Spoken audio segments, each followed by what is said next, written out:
Tout ça paraît bon enfant. Et c'est parti pour ce match avec coup d'envoi qui est parti donc avec une réception de suite du numéro 9, Larieux Paul, qui dégage avec Larieux à la commande. Allez, Saint-Paul qui avance. Sortie Voilà, propre. allez, Guillaume, une sautée pour Carrère. Carrère qui est pris, ça va rejouer. Toujours même sens avec Lucas Berdoy. Lucas Berdoy qui encore une fois a failli casser un plaquage. Attention de ne pas mettre la main sur le ballon, les rouges, pour essayer de retarder les sorties. Paul Larieux pour bien. Le 10, c'est Cazenave qui avait vu le trou, hein, Ouais. mais il a failli passer. Et là, c'est Barbe qui tape un grand coup de pied qui amène le jeu dans l'embut et qui va donc obliger cette équipe. Mais il en revient à une pénalité. Tiens, il y a eu une faute de hors-jeu de la ligne 3/4 de cette équipe de Morlas. Premier point de 2024.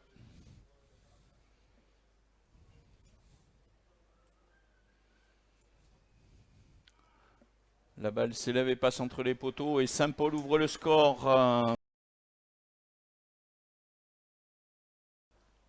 Les consignes sont passées par Barara, qui doit aller se mettre en position avant que la touche soit lancée. Un fond de touche qui est récupéré, qui avait été vu par par Pasco, la Courbastia qui tente de prendre un intervalle. Peut-être pouvait-il donner en première intention. Ça enchaîne en suivant avec Guillaume qui tente un cadrage de débordement sur le numéro 12. Ça revient même sens et pénalité pour le SPS. Oui, le numéro 6, Martinez Johan, qui était en défense, qui a récupéré ce ballon.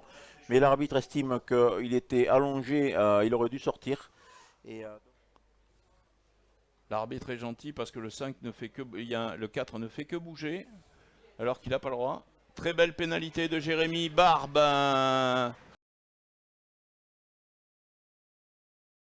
Et on revient sur le jeu, donc avec une mêlée qui est donnée à cette équipe. Et Lucas Berdoy qui tente d'y aller tout seul et qui y va tout seul. Et voilà, c'est entre les poteaux. Ben voilà, c'est dans la confusion que cette action de jeu s'est faite. On le voit au ralenti, Lucas Berdoy avec une mêlée qui a été refusée un peu introduction par cette équipe de Morlas. Un bras cassé pour Saint-Paul. Lucas Berdoy qui a joué derrière son pack et qui est parti tout seul derrière les poteaux.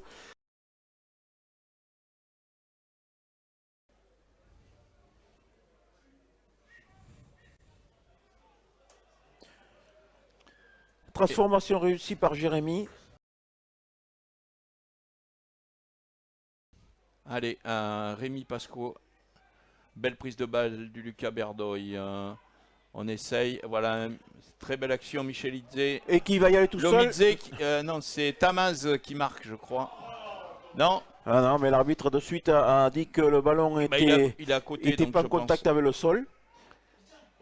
Et là, il arrête le jeu sur cette action de jeu. Et donc, on est...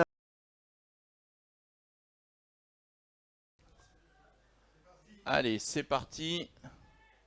Récupération Garcès. Garcès qui va donner à Dany. Donc ça, il y a des changements. Saint-Paul qui n'est pas venu beaucoup dans le camp de Morlanais depuis le début de la seconde mi-temps. Allez, Baptiste Bergès pour Michael Seyss. Michael Seyss, bienvenue de la Courbastia. La Courbastia pour Carrère qui essaye de s'intercaler. Attention de pas au contest. Oui, il y avait une faute, le joueur qui avait tapé sur le ballon. L'arbitre a failli donner un avantage. Ouais, même sens encore avec... voilà, pénalité pour hors-jeu. Voilà, Jérémy, elle est magnifique. Elle passe au milieu.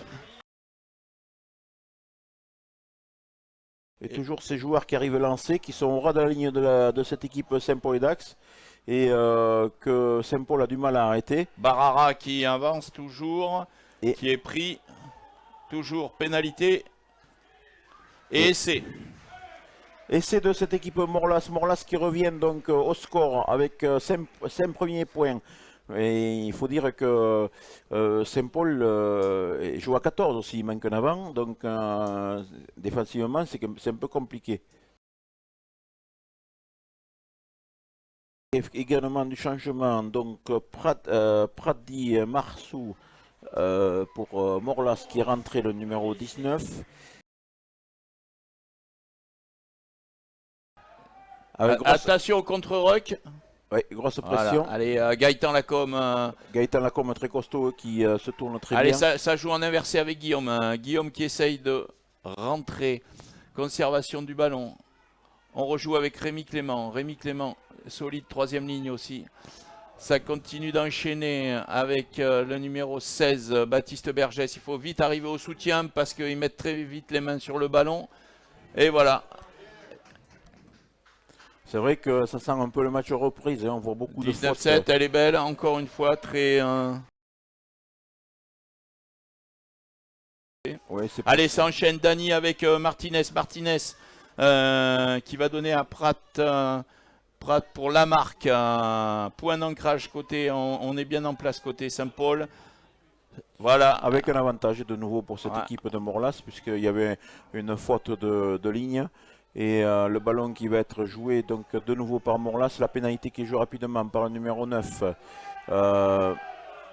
Là, les spectateurs qui réclament que le joueur n'est pas à 10 mètres, mais le joueur avait reculé. Donc, Oui, oui, il avait reculé. Il fait l'effort de reculer, monsieur l'arbitre. oui, là, très bien vu. Avec... Par contre, on voit Benoît que Zerouane Farez est partout sur le terrain. Le joueur qui est de Morlas, là, c'est le 16 qui est entré là. Oui.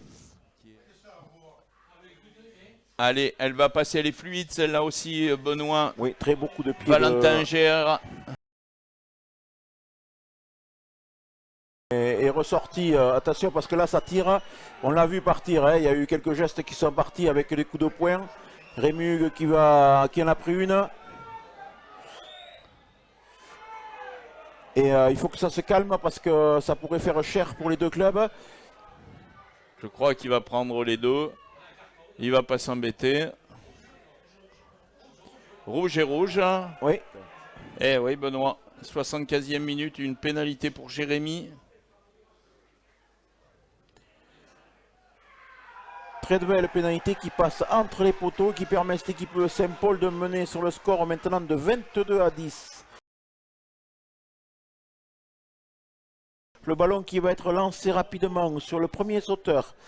Voilà, numéro 4, donc Sartou qui récupère ce ballon, qui donne ici à l'intérieur. Donc on passe par le troisième ligne et c'est le talonneur qui récupère ce ballon. Ça va être très mal défendu, très haut, et c'est lui qui va réussir à aller aplatir derrière la ligne. Voilà, qui a été tourné par la défense. Et c'est un essai qui est passé. C'est le numéro 16 qui a marqué.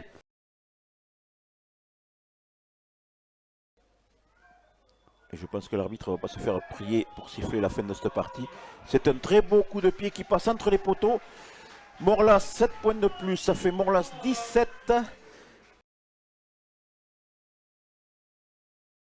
Un coup de main à l'aile opposée. On repasse par les avants avec de nouveau la troisième ligne. Constant, Thomas qui est renvoyé chez lui, qui est aidé par son frère. On écarte de nouveau.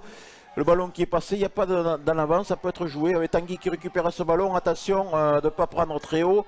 Et il aurait pu y avoir une faute. Et là, c'est un joueur bleu qui a mis...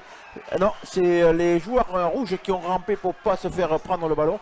Et c'est une pénalité. Attention, c'est très important parce que la pénalité peut enlever Morlas du point de bonus défensif. Oui. Et je pense que Saint-Paul ne va pas s'en priver. Parce que si tu... Le ballon s'élève et passe entre les poteaux et... Fin de cette partie qui est sifflée donc sur ce beau coup de pied de Jérémy Barbe, Jean-Pierre. Et donc le score final est de 25 pour Saint-Paul et Dax et 17 pour Morlas.